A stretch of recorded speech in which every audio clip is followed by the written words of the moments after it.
Kemudian penguatan pengawasan dan penegakan hukum dengan segera memulai penyelidikan goreng-menggoreng saham atau memanipulasi pasar tadi yang disampaikan oleh Pak Menko secara masif, kemudian set the tone dalam penanganan kasus besar dengan penegakan hukum yang memberikan efek jera, serta penguatan pengawasan market conduct termasuk kepada para influencer.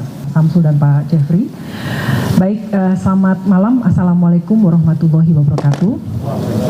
Salam sejahtera untuk kita semua. Terima kasih rekan-rekan. Izinkan saya menyampaikan beberapa hal. Yang pertama, sebagaimana teman-teman media ketahui bahwa kemarin 3 anggota Dewan Komisioner OJK mengundurkan diri, yaitu Pak Mahendra Siregar sebagai Ketua Dewan Komisioner, Pak Mirsa Aditya Suara sebagai Wakil Ketua, dan juga Pak Inarno Jayadi sebagai Kepala Eksekutif Pengawas Pasar Modal, Derivatif, dan Karbon telah mengundurkan diri. Oleh karena itu, tadi siang ya sampai dengan sore tadi, anggota Dewan Komisioner telah melakukan rapat Dewan Komisioner dan sesuai dengan ketentuan yang ada di Undang-Undang Nomor 21 Tahun 2011 dan juga dikuatkan dengan Undang-Undang Pengembangan dan Penguatan Sektor Keuangan Nomor 4 Tahun 2023, kami telah memutuskan yang pertama mengangkat saya Frederika Widyasari Dewi sebagai pejabat sementara Ketua dan juga Wakil Ketua Dewan Komisioner OJK.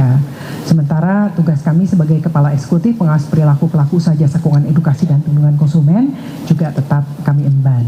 Selanjutnya Pak Hasan Fauzi diputuskan di dalam RDK tersebut menjabat sebagai pejabat sementara Kepala Eksekutif Pengawas Pasar Modal, Derivatif, dan Bursa Karbon, dan juga tetap merangkap sebagai Kepala Eksekutif Pengawas Inovasi Aset Keuangan Digital dan Kripto.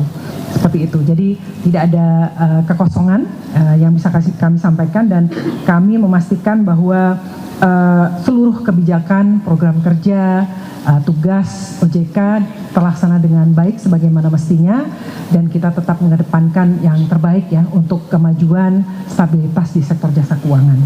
Selanjutnya tadi menyambung dari yang disampaikan oleh Pak Menko, kami juga mempunyai komitmen untuk terus melakukan program reformasi pasar modal Indonesia.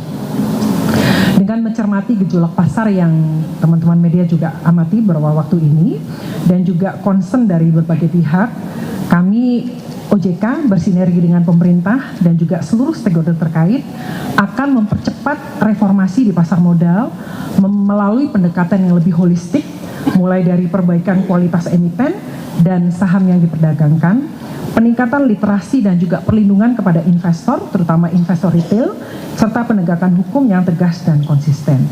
Kami juga akan terus meningkatkan likuiditas dan pendalaman pasar melalui kebijakan peningkatan minimal free float 15%, optimalisasi peran liquidity provider, serta peningkatan peran investor institusional, khususnya asuransi dana pensiun yang dimiliki oleh pemerintah melalui peningkatan batas maksimal investasi di instrumen saham dengan tetap tentu saja memperhatikan prinsip-prinsip kehati-hatian, tata kelola, dan governance. Selain itu, aktivitas bank umum juga akan diperluas di pasar modal melalui revisi Undang-Undang P2SK nanti.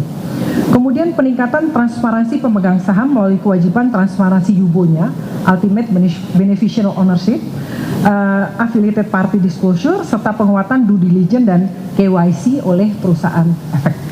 Kemudian penguatan pengawasan dan penegakan hukum dengan segera memulai penyelidikan goreng-menggoreng saham atau memanipulasi pasar tadi yang disampaikan oleh Pak Menko secara masif, kemudian set the tone dalam penanganan kasus besar dengan penegakan hukum yang memberikan efek jera, serta penguatan pengawasan market conduct termasuk kepada para influencer. Kemudian penguatan governance dan mengurangi konflik kepentingan diantaranya melalui demutualisasi bursa yang akan mengubah struktur kelembagaan dan perluasan kepemilikan serta diikuti reformasi governance proses dan struktur di self-regulatory organization yaitu di bursa, KEPI, dan KSE. Selanjutnya terakhir kami juga menyampaikan komitmen OJK untuk terus bersama-sama ya kita memberikan bersama-sama menjaga pertumbuhan ekonomi, meningkatkan pertumbuhan ekonomi dan mendukung program prioritas pemerintah. Beberapa yang bisa kami sampaikan, yang pertama, perbankan terus menyediakan pembiayaan program pembangunan termasuk Koperasi Desa Merah Putih, di mana telah disalurkan pembiayaan sebesar 148,6 triliun rupiah sampai dengan Desember 2025. Kemudian dalam rangka memberikan kemudahan bagi masyarakat dan pelaku usaha di wilayah bencana, kami telah menetapkan kebijakan pemberian perlakuan khusus atas kredit pembiayaan kepada debitur yang terkena dampak bencana di Aceh, Sumatera Utara, Sumatera Barat, berlaku selama 3 tahun sejak 10 Desember 2025. Kemudian OJK juga terus mendorong penyaluran kredit pembiayaan untuk program MBG, termasuk melalui securities crowdfunding, serta program penjaminan khusus kepada petani UMKM dan pengembangan produk asuransi parametrik.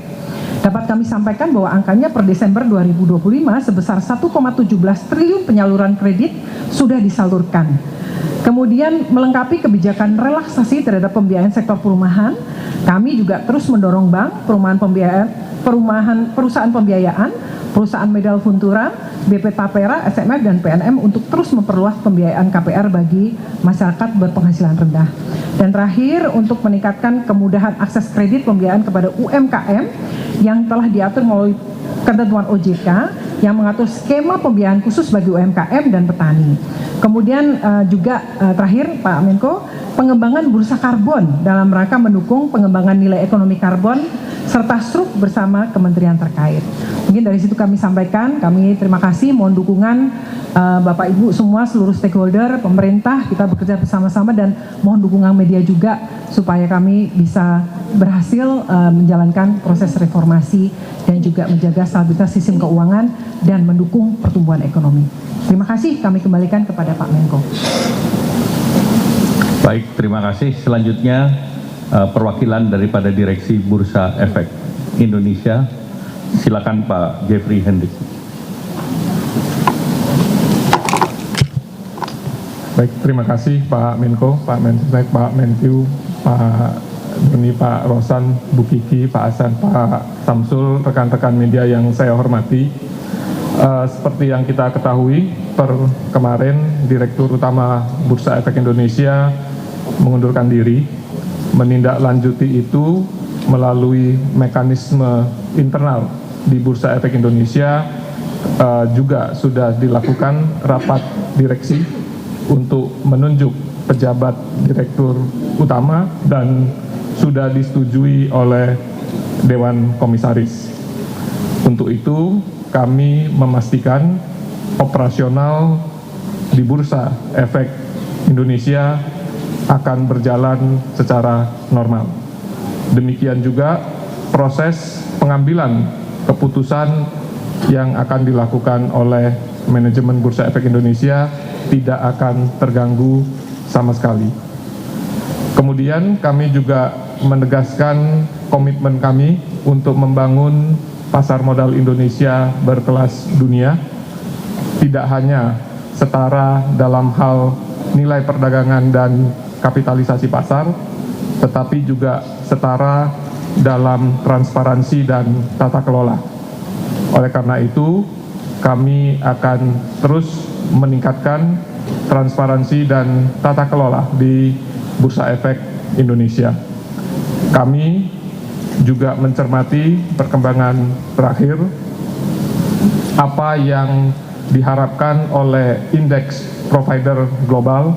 Kami sudah berkomunikasi dengan beberapa indeks provider global dan kami sudah menampung apa yang diharapkan dan semua itu akan kami deliver dalam waktu secepat mungkin untuk memberikan kenyamanan dan perlindungan kepada seluruh investor, baik investor global maupun investor domestik kita.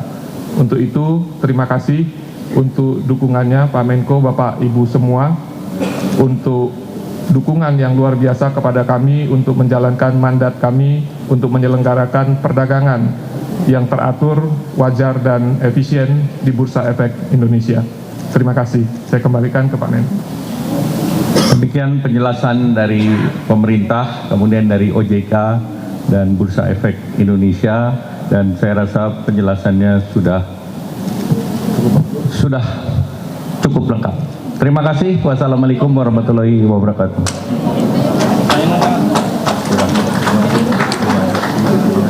Bang, ada kayak ini Pak. Bang, ada cerita jawab Pak. Gondorfo Pak. Pak, foto bersama Pak. Pak, foto bersama.